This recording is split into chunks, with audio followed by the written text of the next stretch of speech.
Welcome back to the deep dive. It's really, it's good to have you with us today. Yeah, thanks for joining us.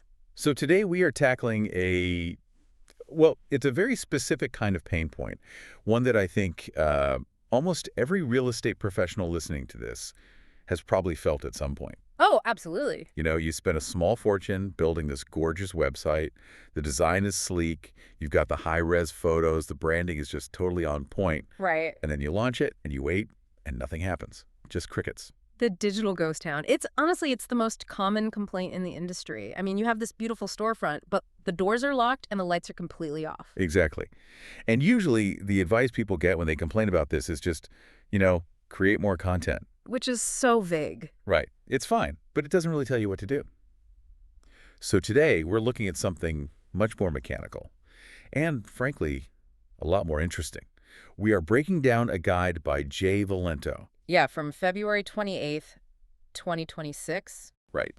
It's titled, Learn How to Blog Around Your IDX Pages Using Showcase IDX. And our mission today is to figure out how to turn a basic real estate blog into an actual lead-generating engine. And what really stands out to me about Valento's guide is that he treats the blog and the property, search the IDX, as two parts of a single engine. Instead of keeping them separate. Exactly. In most real estate sites, those are complete silos. You've got your About the Neighborhood articles over in one corner and your Search for Homes button completely isolated somewhere else. Right. And Valento's argument is that if those two things aren't talking to each other, you are just leaving money on the table. Okay, but before we get deep into the strategy of all that, I think we need to clarify the engine itself.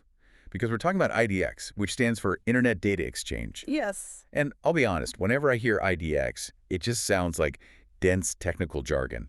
My eyes kind of glaze over. A lot of people feel that way. So for anyone who isn't a web developer, what actually is it? I know it connects the MLS to the site, but Valento frames it as a huge SEO asset, not just a data feed. Yeah, so let's de-jargon it. Think of IDX as the system that lets your real estate website display live MLS data. It's a dynamic property catalog. An evergreen inventory, basically. Exactly. And the distinction Valento makes comes down to the nature of the content itself. So think about a standard blog post. Okay. It's narrative, it's educational, but it's static. It just sits there answering a question until you manually go in and update it. Right. An IDX feed, on the other hand, is dynamic data. It's a river of thousands of pages of inventory, photos, prices, status updates, and it's automatically populating your site every few minutes. So the IDX pages are data-driven, focused on search and conversion, while the blog is about context. Right. The IDX pages are essentially your product, and the blog posts are the marketing for that product. Okay. If you don't link them correctly, Google just sees a site with a bunch of random data but absolutely no context to tie it together. So the aha moment here isn't just to write a blog.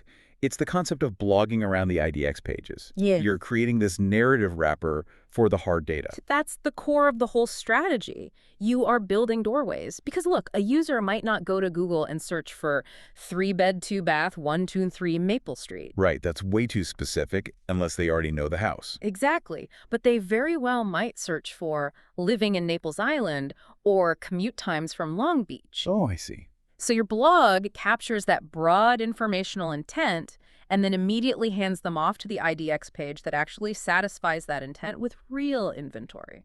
It sounds so simple when you say it like that. But I know from my own experience that making that handoff actually work technically is where things usually break down. Oh, for sure. And the source material gets pretty prescriptive about the platform you should use to build this. It heavily favors WordPress. It does. Is that just the author's personal preference, or is there a structural reason you need WordPress for this? It's definitely structural. It's largely about the plugin ecosystem and having control. A lot of those proprietary drag-and-drop site builders, they lock down the code. You can't tinker with it. Right. You can't get under the hood to change how the data is displayed or how search engines read it. Valento argues that to really integrate the data feed directly into your narrative content, you need that flexibility. You need to manipulate SEO settings for thousands of pages at once, and WordPress lets you do that. Okay, so you have WordPress, but you still need a specific provider for that feed. You Yeah. can't just plug a wire into your computer and download houses. No, unfortunately not. The guide mentions Showcase IDX, IDX Broker, iHome Finder. But what should someone actually look for when choosing one? Because I know agents get burned here all the time. Speed and reliability. Those are the absolute non-negotiables. Imagine you're a buyer, right? You click on a listing you're excited about, and the page just spins and spins for 5 seconds. I'm gone. I'm hitting the back button. Exactly. You bounce right back to Google. And page speed is a massive ranking factor for Google right now. If your feed is heavy and bogs down your site, your entire SEO suffers. And there's also the issue of data freshness. Crucial. Especially in a hot market. A house might go under contract at 9 a.m. If your IDX provider only pushes updates every 12 hours, your site is still showing that house is active at 4 p.m. Oh, that's terrible. A client calls you up, super excited to see it, and you have to break the news that it's already gone. It's a terrible user experience, so you need a provider that syncs as close to real time as possible. There's also a part of the setup process that Valento mentions that caught me off guard, the bureaucratic side. Getting MLS approval. Yeah, that trips people up constantly. Really? Oh, yeah. People think they can just install a plugin, put in a credit card, and get live data. Yeah. But there's a whole compliance layer. You need your broker's credentials, you need signed agreements with MLS, sometimes you need specific API keys. Wow. The guide actually suggests getting that paperwork started immediately because it can take weeks to clear. Good to know. And then the technical gotcha that stood out to me was about caching. Because with an IDX feed, you're pulling in thousands of high-res images constantly. That is the danger zone. How so? Well, if your server tries to load all those photos fresh from the MLS database every single time a user clicks, your site just creates this massive bottleneck. It'll crash. So you need caching. Right. You need a system with intelligent caching. Yeah. It keeps a temporary local copy of the data to serve it up super fast to the user, but it still updates frequently enough in the background so you aren't showing stale inventory. It's a delicate balancing act. Got it. Okay, let's shift gears to the invisible war being fought in the background of all this. SEO. SEO. Specifically, the duplicate content trap. I think a lot of agents completely overlook this, but based on the guide, it seems absolutely critical if you want to rank against the big portals. It is the single biggest SEO killer for real estate websites, hands down. Just think about the logic. A house goes on the MLS. That exact same property description, the exact same photo set, the same price, it gets pushed to Zillow, Redfin, Realtor.com, and 10,000 individual agent websites all at once. So from Google's perspective, your specific website looks like it just copy-pasted content from Zillow. Precisely. And Google hates duplicate content. It doesn't know which version of that page to show the user, so it creates a hierarchy. And I'm guessing it favors the big guys. Always. It defaults to the site with the highest domain authority, which is almost always Zillow or Redfin, and it just ignores the little guys. It's a trap. That's incredibly depressing. If you're an individual agent, how on earth do you fight that? Well, Valento emphasizes using something called canonical tags. Okay, let's unpack that. What does a canonical tag actually do? Think of it like planting a flag in the code of your website. It basically tells Google, hey, I know you see this exact same content on Zillow, or maybe even on multiple different pages of my own site because of search filters. But for my domain, this specific URL is the master copy. Oh, so it's a way of consolidating your ranking power. Exactly. You're claiming credit for that page, so Google doesn't penalize you for having duplicates. Yeah.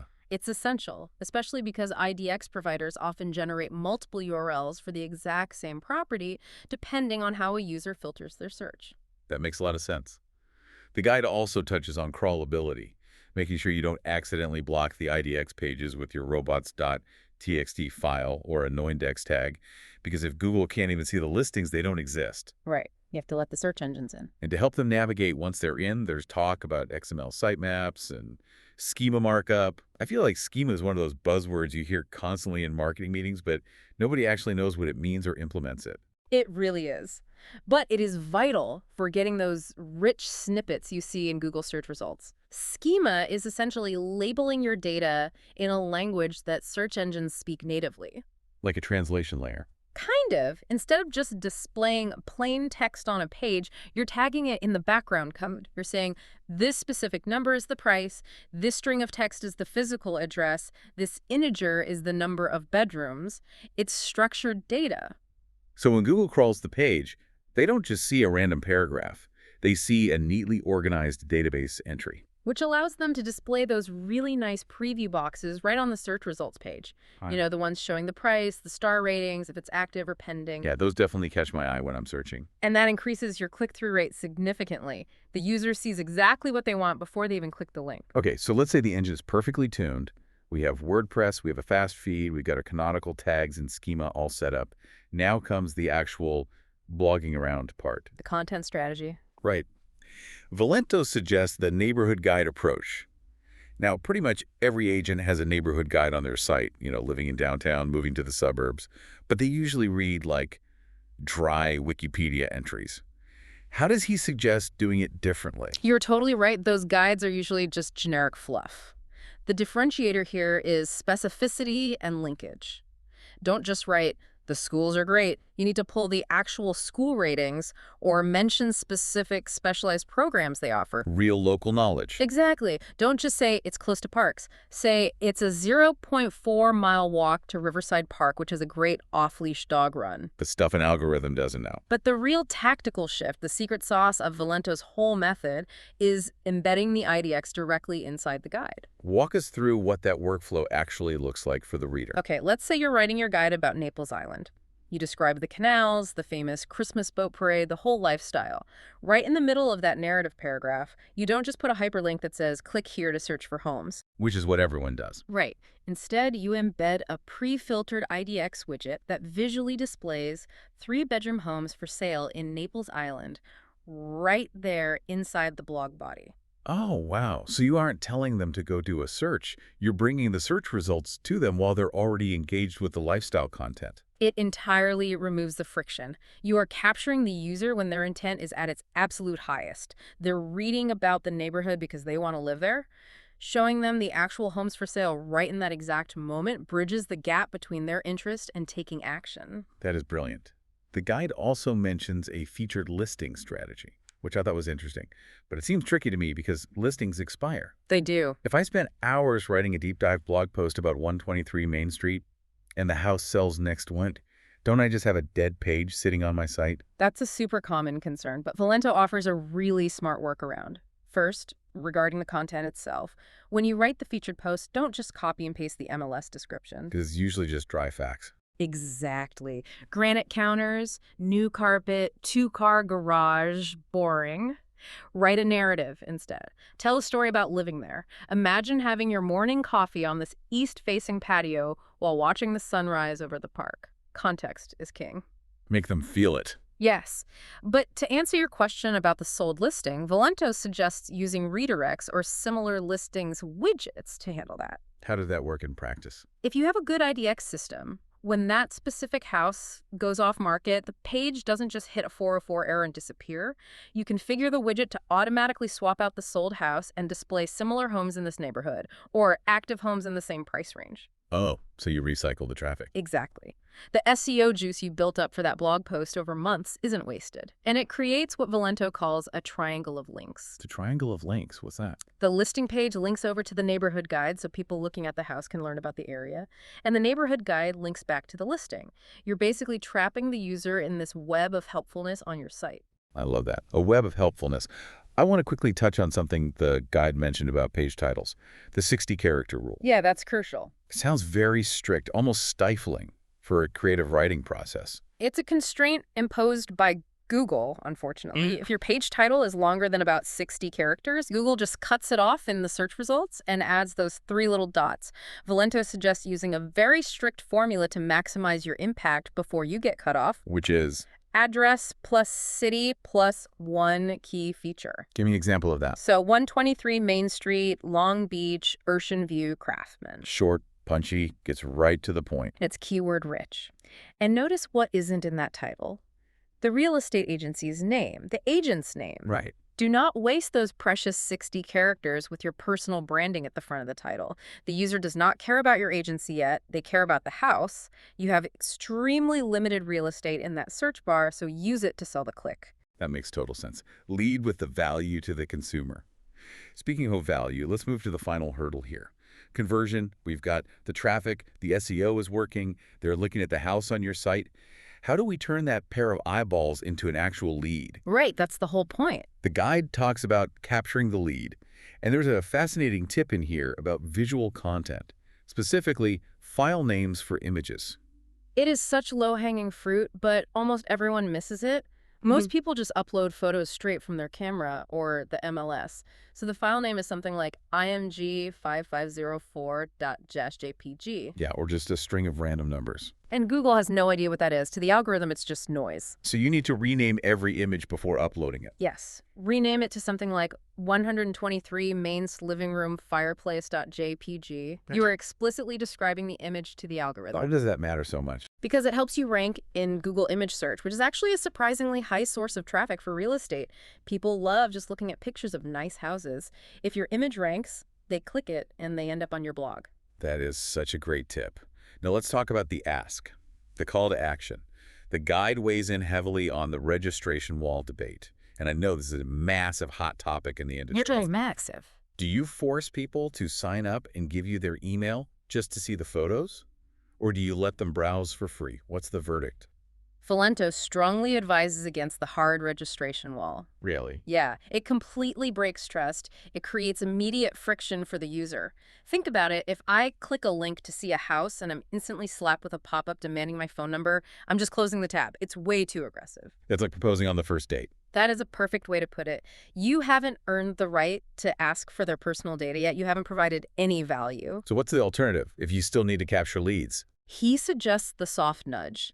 Let them browse, let them look at all the photos, but offer them high-value tools in exchange for their info. The best one, according to the source, is offering price drop alerts. I really like that approach because it aligns the agent's interest perfectly with the buyer's interest. Exactly. The buyer inherently wants to know if the price drops. They aren't doing you a favor by giving you their email. You're doing them a favor by tracking the price. And it signals incredibly high intent.